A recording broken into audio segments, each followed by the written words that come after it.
యోగాంధ్ర ప్రచార కార్యక్రమంలో భాగంగా 5వ రోజైన ఈ రోజు ప్రభుత్వ ఆసుపత్రిలో యోగాభ్యాస కార్యక్రమం జరిగింది. ఓఎన్జీసీ అధికారి డాక్టర్ పి. రామచంద్ర యోగ సాధన చేయించారు. గిన్నిస్ రికార్డు గ్రహీత జిల్లా క్రీడా ప్రాధికార సంస్థ విద్యార్థిని వి. సాత్విక యోగా విన్యాసాలు ఆకట్టుకున్నాయి.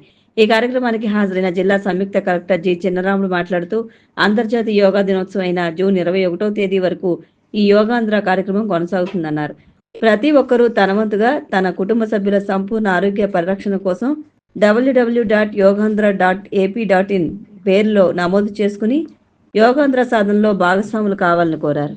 జిల్లా రెవెన్యూ అధికారి సీతారామమూర్తి మాట్లాడుతూ జిల్లాలో 7 లక్షల మంది యోగాంధ్ర కార్యక్రమంలో నమోదు చేయాలని లక్ష్యమన్నారు. జూన్ 1వ తేదీన పర్యాటక ప్రాంతమైన సరస్వతి ఘాట్లో ప్రత్యేక యోగా కార్యక్రమం నిర్వహించనున్నట్లు తెలిపారు. కార్యక్రమంలో డిఎంహెచ్ఓ డాక్టర్ కె. వెంకటేశ్వరరావు, జిల్లా ఆయుష్ అధికారి డాక్టర్ కె. రమేష్, యోగాంధ్ర జిల్లా నోడల్ అధికారి పి. కాజియా, వివిధ శాఖల అధికారులు పాల్గొన్నారు. ఇటీవల ఇసుక తవ్వకాలు, విక్రయాలపై ఇటీవల చేస్తున్న ఆరోపణల నేపథ్యంలో ఇసుక రీచ్లు సరఫరాపై గట్టి నిఘా ఉంచాలని జిల్లా కలెక్టర్ పి. ప్రశాంతి అధికారులను ఆదేశించారు. తూర్పుగోదావరి జిల్లా స్థాయి ఇసుక కమిటీ సమావేశం నిన్న కలెక్టర్ క్యాంప్ కార్యాలయంలో జరిగింది. సమావేశంలో కలెక్టర్ మాట్లాడుతూ స్టాక్ యార్డుల వద్ద రేట్లను ప్రదర్శించాలని, వినియోగదారుల నుండి ఖచ్చితంగా అదే మొత్తాన్ని వసూలు చేయాలని స్పష్టం చేశారు.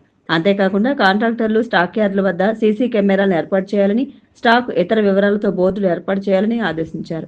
గత ప్రభుత్వ హయాంలో నదులు, రీచ్లలో జరిగిన అక్రమ తవ్వకాలపై గూగుల్ ఎర్త్ డేటా ద్వారా నివేదిక రూపొందించాలని, దాన్ని క్షేత్రస్థాయిలో పరిశీలించాలని గనుల శాఖ అధికారులను కలెక్టర్ ఆదేశించారు. ఈ సమావేశంలో joint collector S. Chinnaramudu, SP D. Narasimhakishore, ఇతర సమన్వయ శాఖల అధికారులు పాల్గొన్నారు.